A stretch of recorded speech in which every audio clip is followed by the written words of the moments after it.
Allah, alhamdulillah, wala ilaha illallah, wallahu akbar.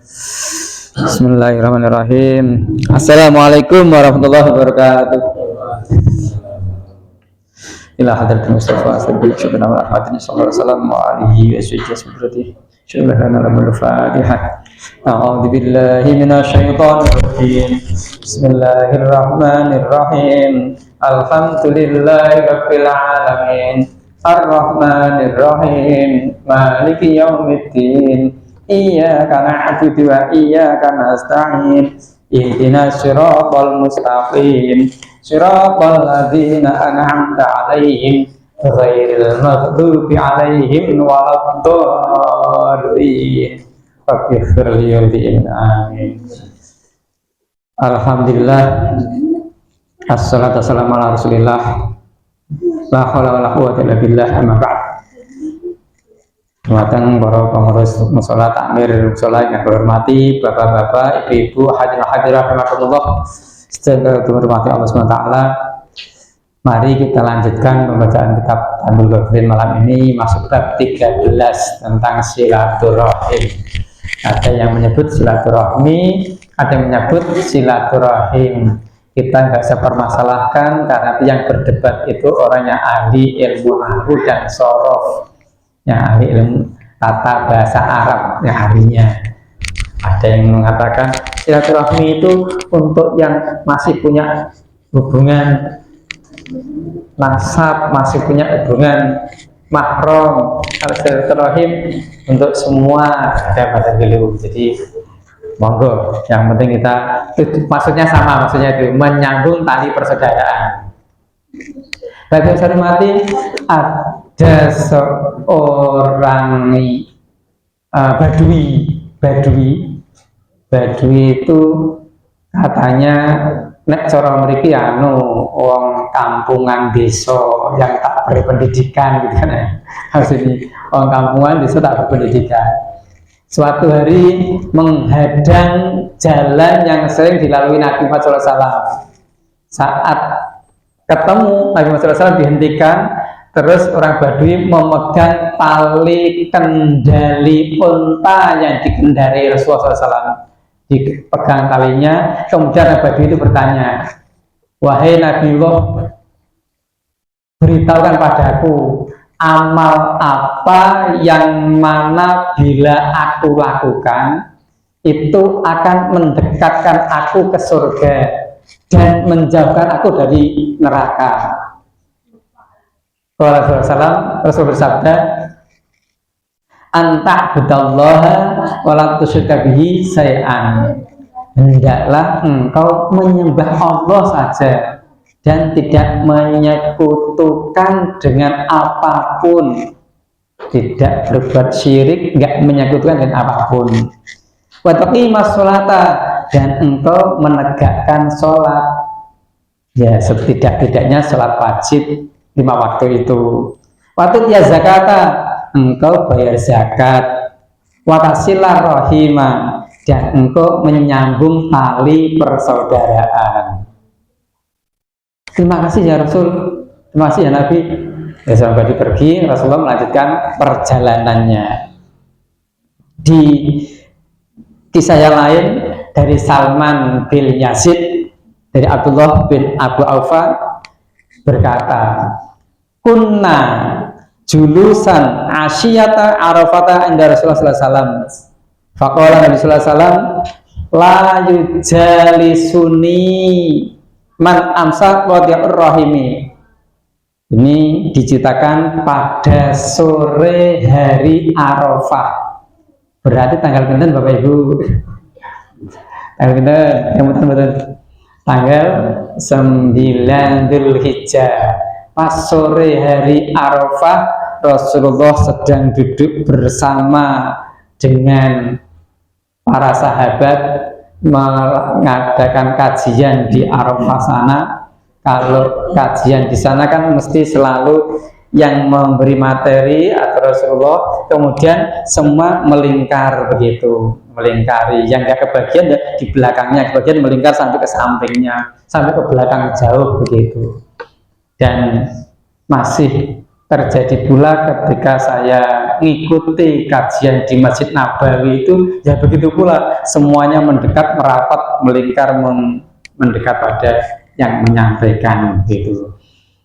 Rasulullah menyampaikan, janganlah duduk bersamaku, la yujalisuni, jangan duduk bersama aku orang yang man amsaka rahmi, orang yang sore ini memutus tali persaudaraan.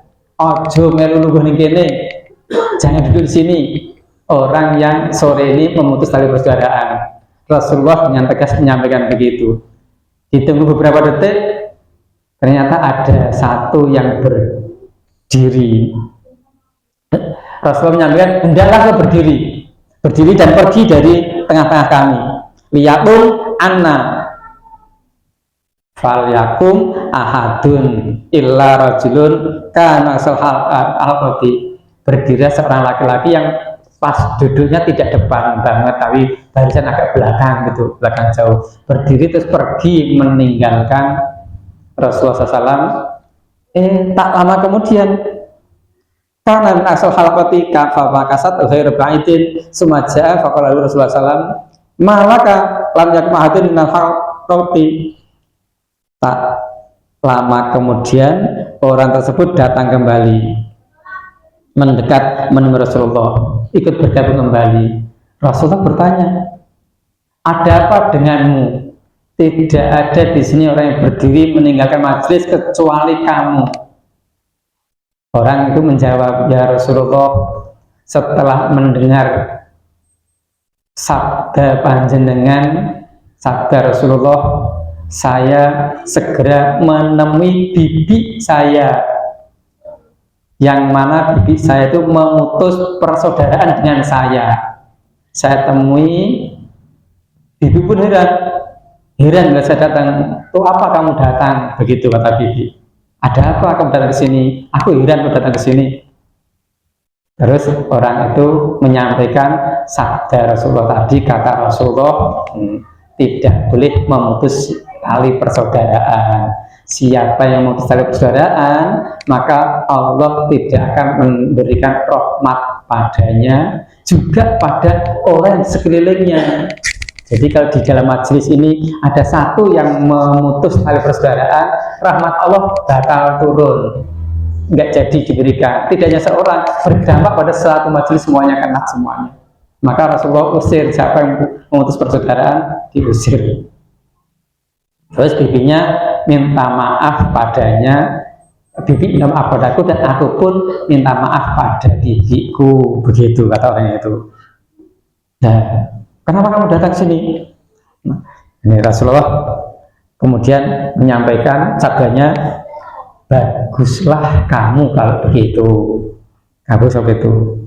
Duduk kembali.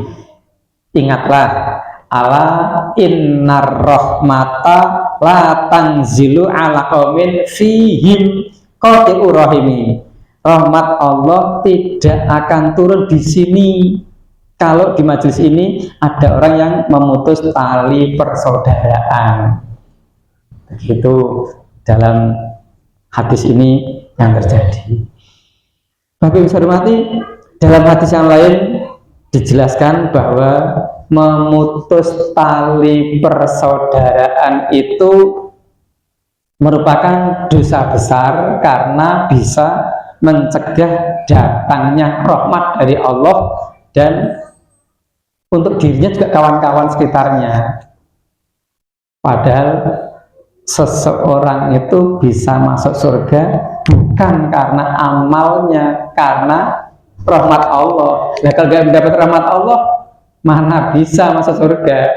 Amal ibadah kita nggak bisa diandalkan. Kita tidak tahu amal mana yang diterima Allah dari kita. Adakah amalku yang diterima Allah? Sampai Pak Prof berusaha mencari kira-kira yang mana ya, aku tak ditim adit adan terus, terus aku tak ngaji terus, barangkali yang mana dipilih Allah untuk dirahmatinya, yang berarti rahmat Allah, yang diridhai Allah yang mana. Pokoknya aku usaha beramal baik sebanyak-banyaknya, barangkali salah satunya ada yang diridhai Allah, mendatangkan rahmatnya Allah. Dan kita pun nggak tahu apakah dosa-dosa kita sudah diampuni Allah atau belum. Kalau keyakinan kita kan bayar ngaji, dosanya dengan pura kabeh Gusti Allah bersih dari dosa, begitu keyakinan kita. Tapi kan nggak tentu kita, yang penting kita yakin begitu. Tapi itu lagi, Gusti Allah ngapur belum ya, jadi ampuni Allah belum ya dosa kita, begitu. Jadi orang yang memutus silaturahim, memutus persaudaraan itu mencegah datangnya rahmat Allah pada dirinya, juga orang sekitarnya, bisa jadi keluarganya juga. Oleh karena itu, setiap muslim wajib bertobat dari perbuatan memutus persaudaraan.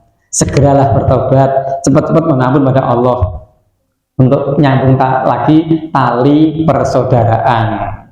Dan Nabi SAW juga menjelaskan bahwa mempererat tali persaudaraan itu bisa mendekatkan seseorang pada rahmat Allah dan menjauhkannya dari neraka. Mempererat persaudaraan. Kalau Rasulullah mamin hasanatin ajalu sawaban min silatir rahimi wa ma dzambin ajdaru an yu'ajjilallahu li sahibihil uqubata fid dunya ma yatayyid dakharu fil akhirah minal bahi wa qad rahimi. Tidak ada perbuatan yang lebih cepat pahalanya diberikan selain melebihi pahala menyambung tali persaudaraan ini atau silaturahim ini.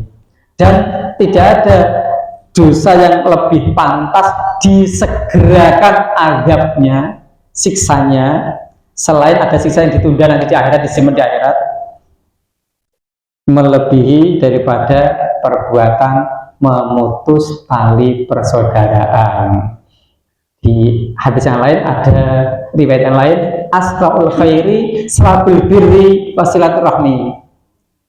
Perbuatan yang sangat cepat mendatangkan pahala adalah birrul walidain, berbakti pada orang tua, dan menyambung hubungan persaudaraan. Itu pahalanya sangat cepat datangnya di dunia dan di akhirat nanti. Mungkin amal-amal yang lain seperti sholat, puasa, zakat, dan sebagainya, pahalanya tidak langsung diberikan di dunia, semua ditunda di akhirat nanti. Tapi kalau ini berbakti pada kedua orang tua dan menyambung silaturahmi ini, cepat sekali datangnya pahala. Asrul khairi sabri diri silaturahim, wa asrul syari faqudbatul baghi faqadaturahmi. Dan perkara atau perbuatan yang paling cepat mendatangkan azab atau siksa selain yang tersimpan di akhirat besok adalah durhaka pada orang tua dan memutus silaturahim atau tali persaudaraan. Yang memutus, yang dihukumi, bukan yang diputus, yang memutus tali persaudaraan. Ini dua hadis yang berbeda bunyi, berbeda riwayat, namun intinya hampir sama tentang silaturahim. Bapak Ibu hormati, ada sebagian lagi dari Amr bin Su'aib, dari ayahnya, kemudian dari kakeknya, ia berkata, inna li arhaman asilu yaqta'uni wa'fu wa yudrimuni wa asinu wa yusi'uni afa'uka fi'uhum qala la idza tastariku jami'an walakin ukhud bil fadli wasilhum fa innahu lan yazala ma'aka zahirun minallahi ta'ala ma kunta ala dalika. Seorang sahabat bertanya pada Rasulullah SAW, di awal dengan sahabat bilang dulu, aku ini punya family, kata sahabat itu, yang aku hubungi, tetapi mereka memutuskan hubungan denganku. Aku memaafkan mereka, tapi mereka tetap menganiaya aku. Aku tetap berusaha baik pada mereka, tapi mereka berbuat jahat padaku. Maka apakah boleh ya Rasul aku membalas perbuatan mereka dengan perbuatan yang sama? Apa jawab Rasul? Beliau menjawab, tidak. Kalau begitu nanti gak ada bedanya antara kamu dan dia. Jadi sama-sama jelek dan gak ada yang baik nanti. Jadi tidak boleh membalas dengan perbuatan yang sama. Maka nanti semua sama-sama jeleknya. Akan tapi hendaknya kamu tetap mengambil sikap yang utama dan tetap menghubungi mereka. Jika kamu melakukan demikian, kamu akan senantiasa mendapat pertolongan dari Allah Subhanahu wa Ta'ala. Dikatakan dalam kitab ini oleh mu'alif penyusun kitab bahwa ada 3 hal yang termasuk akhlak mulia, akhlak yang menyebabkan dia masuk surga. Tidak ada kecualinya. Yang pertama yaitu berbuat baik kepada orang yang jahat kepada kita. Enteng apa gampang? Berbuat baik pada orang yang jahat pada kita, gampang atau mudah? Ini masih ada yang bisa melakukan, masih ada yang mampu melakukannya. Hanya saja kita yang jarang menjumpainya.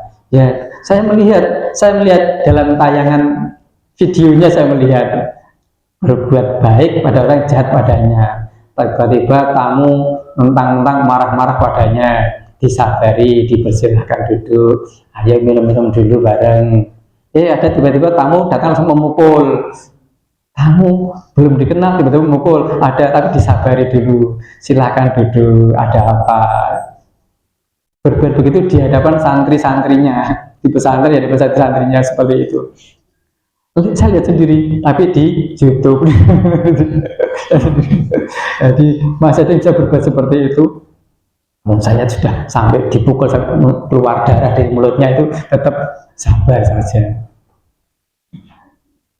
Yang kedua, memaafkan orang yang berbuat aniaya pada dirinya. Memaafkan rebahnya pada dirinya. Saya juga lihat lagi, pulang dari pergi, dihadang di dekat kampungnya oleh preman, terus diajak dipukuli, diem aja, sampai jatuh terkapar dipukuli, diem aja. Begitu yang mukuli capek, teruskan lagi, ayo sampai kamu puas, lanjutkan, puas. Terus kenapa berhenti? Ya mungkin capek sendiri, ternyata ada capek tuh. Mukuli pergi preman itu. Nah, dalam perkara seperti ini tentunya tersirat dalam hati bahwa saat aku sedang dianiaya, itu Allah sedang mencabut dosa-dosaku dan mengambil dosa-dosaku, sehingga dosaku diambil untuk diberikan pada orang yang menganiaya itu. Berusaha memaafkannya. Gampang apa angel? Susah apa gampang? Perkara gampang memaafkan dan berbuat aniaya. Yang ketiga adalah pemurah, lomo, dermawan kepada orang yang bakhil, kikir, cetil, gemi, melekiti. Sudah jelas itu orang-orang bakhil, kikir, cetil, gemi, melekiti, tapi kita tetap berbuat dermawan, baik hati, menolong, membantu, baik itu dengan tenaga ataupun pas punya hajat tetap diundang, pas punya syukuran tetap bagi, dikasih, diantarkan. Itu tetap kita berbuat baik padanya, tidak langsung dilewati. Kayak Iblis rasa Iblis lewati ya, Iblis kikir, bakhil, rasa lewati enggak gitu, tetap dikasih seperti itu. Jadi 3 hal ini termasuk akhlak ahli surga yang betul-betul sangat mudah untuk diamalkan. Ya. Dalam sebuah ayat surat Ar-Ra'd ayat ke-39 Allah menyampaikan, yamhullahu ma yasha'u wa yuthbit. Allah boleh saja menghapus atau menetapkan apa yang Allah kehendaki. Kita kan sebelum dilahirkan ke dunia kan sudah ditulis oleh Allah, kodonya ditulis oleh Allah, planningnya ditulis semuanya. Ini nanti rezekinya sekian, umurnya sekian, jodohnya ketemu umur sekian, meninggalnya pada hari ini jam sekian di tempat ini, ditulis semuanya oleh Allah dalam planningnya, dalam kodo Allah. Tapi kan Allah punya hak prerogatif, punya wewenang. Fi'lu kulli mumkinin au tarkuhu, boleh berbuat sesuatu atau meninggalkan sesuatu. Boleh saja Allah menghapus, menggantinya, kan suka Allah sendiri. Jadi bisa jadi seseorang yang sudah divonis umurmu tinggal 3 hari ya, ini saya nggak mampu lagi menangani penyakitmu ini sudah di lab betul, cek kekuatan kamu hanya sampai 3 hari. Jadi begitu tak tahunya karena berkah dari seringnya menyambung tali persaudaraan silaturahmi, Allah boleh saja menambah umurnya, ditambah 30 tahun lagi, kan boleh saja tambah lagi 30 tahun meskipun jadi vonis 3 hari lagi, tapi ditambah Allah 30 tahun, kan boleh jadi. Sesuka-suka Allah toh. Dan bisa jadi seseorang yang mestinya sudah dituliskan di Lauhul Mahfuz umurnya hanya 30 tahun, dan itu Allah 30 tahun umurnya, tak tahunya mendadak meninggal sebelum 30 tahun. Padahal di Lauhul Mahfuz sudah ditulis umurnya 30 tahun. Nah itu rahasia Allah yang boleh menghapus dan menetapkan apa yang Allah kehendaki sesuai dengan Ar-Ra'd ayat ke-39 ini. Yamhullahu ma yasha'u wa yuthbit. Rasulullah SAW menyampaikan dalam sebuah hadis, la yu'arudul qadara illa du'a'u wa la yazidu fil umuri illal biru wa innar rajula la yuhrama rizqa bidzambi yusibuhi. Artinya tidak ada yang dapat menolak takdir kecuali doa, dan tidak ada yang bisa menambah umur kecuali perbuatan baik kita. Dan ada kalanya seorang terhalang dari rezeki karena dosa yang dilakukannya. Boleh jadi dosa-dosa yang pernah dilakukan menghalangi datangnya rezeki baginya. Boleh jadi kebaikan-kebaikan dilakukannya menambah panjang umurnya. Ya, kamu akan sehat kalau kamu mau mengkonsumsi ini yang bisa melunturkan penyakitmu. Tidak mau, ya sudah, berarti nggak ada ikhtiar. Mau doa dan mau, ya diperpanjang umurnya, dilunturkan penyakitnya, diambil karena sudah mengikuti saran yang sudah mengerti, ini loh, minum ini yang akan melunturkan penyakitmu. Oh ya, malah nerjang, ya sudah, berarti tidak punya ikhtiar dan doa untuk mengubah takdir Allah. Sekali lagi, takdir itu yang dimasukkan adalah qada dan qadar. Qada itu planning yang sudah tertulis di Lauhul Mahfuz sana, qadar itu yang telah terjadi. Kalau telah terjadi, ya nggak dirubah, nggak terjadi kok. Nggak dirubah. Nasi sudah menjadi bubur, ya sudah, buat aja bubur ayam atau bubur merah atau bubur apa, dikasih bumbu gitu aja, dinikmati. Tidak bisa diubah jadi beras lagi, nggak bisa, karena sudah jadi bubur. Kalau masih di planning, oke, masih usul wujud beras, nanti yang ini tak buat bubur, yang ini tak buat nasi uduk, dan seterusnya, itu dalam planning atau rencana. Allah SWT juga berfirman, a'udzubillahi minasyaitonir rajim, fa idza jaa ajaluhum la yastakhiruna sa'atan wa la yastaqdimun. Apabila ajal itu tiba, maka mereka tidak dapat minta ditunda atau dipercepat sesaat pun. Al-A'raf 34. Akan tetapi yang dimasukkan di sini adalah bertambahnya umur itu bertambahnya pahala tetap dicatat meskipun dia meninggal, pahalanya tetap dicatat mengalir terus. Oh, berarti pahalanya masih terus. Orang sudah meninggal, umurnya panjang ini, panjang karena pahalanya masih mengalir terus. Jika pahalanya tetap dicatat, sudah mati maka seolah-olah ia bertambah umurnya sebagai pahala jariyah. Ya, Menteri Agama pertama di Indonesia siapa? Wahid Hasyim, Abdul Wahid Hasyim. Umur hidup di dunia hanya 39 tahun, tapi namanya terkenang sampai sekarang, terkenang terus, panjang umurnya sampai sekarang, masih di mana-mana ada universitas, nama jalan, nama sekolah dipakai karena dikenal jasa baiknya, pahalanya masih mengalir padanya. Itu umur panjang yang dimasukkan di sini. Nabi SAW menurutkan beliau bersabda, ittaqullaha wa silur rahima fa innahu aqwa lakum fid dunya wa khairul lakum fil akhirah. Memang tadi yang menjadikan perdebatan sebagian orang karena ada yang ayat menyampaikan ajal tidak bisa ditunda, tidak bisa dipercepat. Ada yang menyampaikan Allah jadi aradu, Allah bisa menghapus atau menetapkan, terserah Allah, sesuka Allah. Takdir bisa diubah dengan doa dan ikhtiar. Nah, sehingga ini menimbulkan banyak perdebatan karena itu ada dua ayat yang kelihatannya ketok kaya sing bingungi. Bertakwalah kamu pada Allah dan eratlah tali persaudaraan, karena sesungguhnya hal itu dapat membawa kebaikan bagimu di dunia dan kebaikan bagimu di akhirat. Di sini dikatakan bahwa apabila punya kerabat, lantas kamu tidak pernah mengunjunginya, tidak pernah membantu dengan harta, maka itu pertanda kamu telah memutus hubungan dengannya.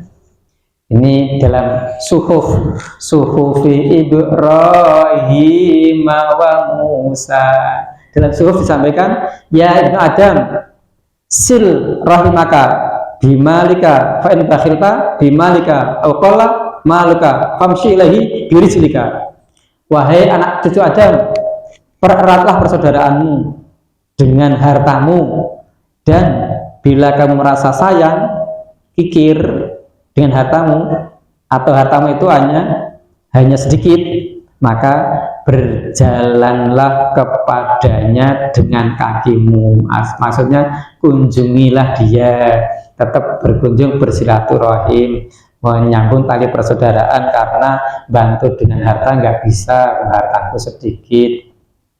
Bantu dengan tenagaku yo loyo wisan wis tuwa ngene, ya udah sering datang berkunjung sebagai bentuk menyambung tali persaudaraan gitu. Nah, sekarang di zaman yang sudah canggih seperti ini, kadang-kadang tidak bisa berkunjung dengan jalan kaki, berkunjungnya lewat WA, lewat video call, lewat sosial media.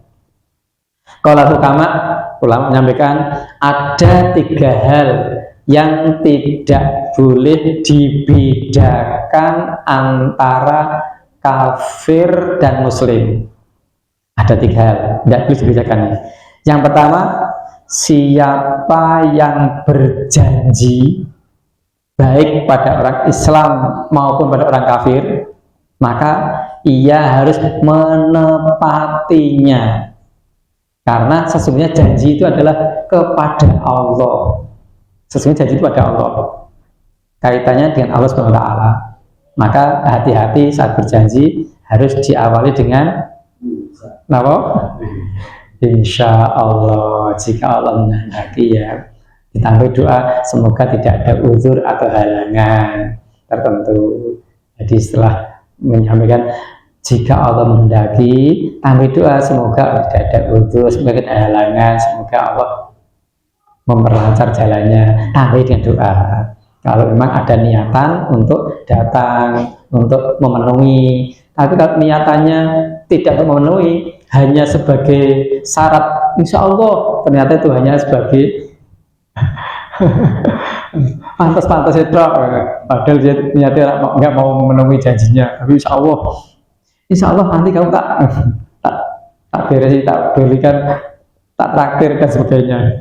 Yang kedua, siapa yang mempunyai sanak family, baik keluarganya itu muslim ataupun kafir, maka ia harus mempererat tali persaudaraan.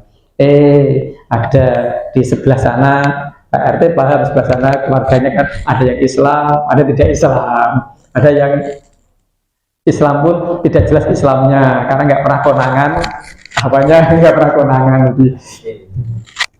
Jadi yang tidak jelas begitu. Ada satu keluarga yang campur begitu. Tapi karena masih keluarga, ya tetaplah pererat tali persaudaraan.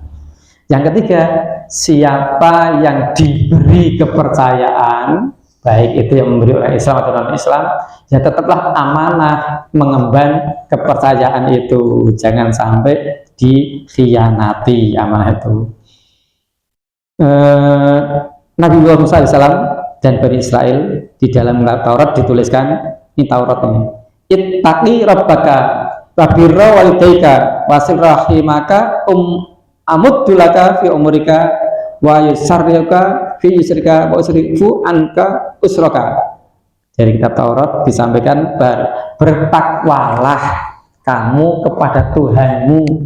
Jadi perintah takwa itu tidak hanya zaman Nabi Muhammad, sejak zaman dulu sudah diperintah untuk bertakwa. Berbaktilah pada kedua orang tuamu. Jadi Nabi siapapun tetap mengajarkan yang sama, bertakwa, berbakti pada orang tua, terus pererat tali persaudaraan. Niscaya aku, kata Allah, akan panjangkan umurmu, aku mudahkan dalam urusan harta, dan aku jauhkan kamu dari kesulitan. Ini firman Allah dalam kitab Taurat yang disampaikan lewat Nabiullah Musa alaihissalam. Bapak hormati, sedikit nih. Kalau Allah Ta'ala fil Quranil Azim, a'udzubillahi minasyaitonir rajim. Innallaha ya'muru bil 'adli wal ihsan wa ita'i dzil qurba wa yanha 'anil fahsya'i wal munkar ya'idukum la'allakum tadhakkarun. Artinya, sesungguhnya Allah menyuruh kamu berlaku adil dan berbuat kebajikan, memberi bantuan kepada kerabat, dan dia melarang melakukan perbuatan keji, kemungkaran, dan permusuhan.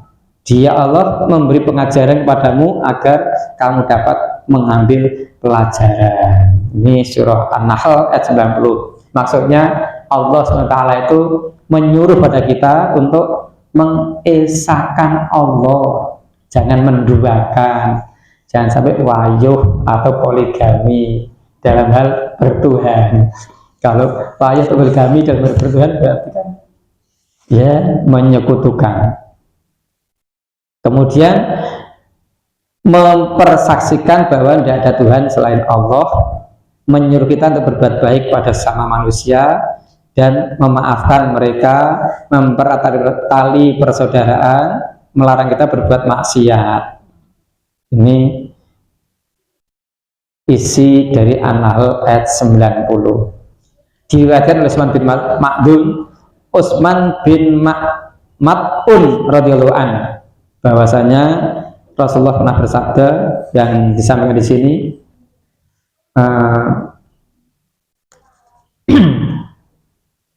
sebenarnya beliau selalu mengajak aku untuk masuk Islam. Ini Utsman bin Mat'un menyampaikan ceritanya. Rasulullah sahabatku. Beliau sering ngajak aku untuk masuk Islam, mengikuti ajarannya. Begitu, untuk masuk Islam. Namun sebenarnya hatiku belum mantap terhadap Islam, belum mantap. Tapi aku yang manut, sahabatku kok aku masuk Islam, tapi hati belum mantap. Suatu hari aku duduk, ini yang cerita Utsman bin Mas'un. Aku duduk di hadapan beliau, di mana beliau bersabda kepadaku, namun ia berpaling, tidak menghadapku. Kita ngomong ke aku, tapi kok berpaling, tidak menghadapku. Kemudian selesai Rasulullah itu berpaling, saya bertanya, Rasul sudah menatapku lagi, saya bertanya, siapa itu Rasulullah? Kamu itu kamu dan siapa? Jenengan yang dikeluarkan sinten toh? Kok tidak menatapku di sana? Dan Rasulullah menjawab bahwa itu tadi malaikat Jibril alaihissalam baru saja datang, lantas beliau membaca ayat Quran yang tersebut di atas tadi, An-Nahl 90 tadi. Jadi terus aku merasa sangat senang, dan karena Rasulullah membacakan An-Nahl tadi, Allah menyuruh kamu berlaku adil, berbuat kebaikan, memberi bantuan pada kerabat, melarang perbuatan keji dan mungkar, tidak bermusuhan. Ini Rasulullah menyampaikan An-Nahl ini, aku jadi merasa sangat senang, dan Islam mulai menancap dalam hatiku.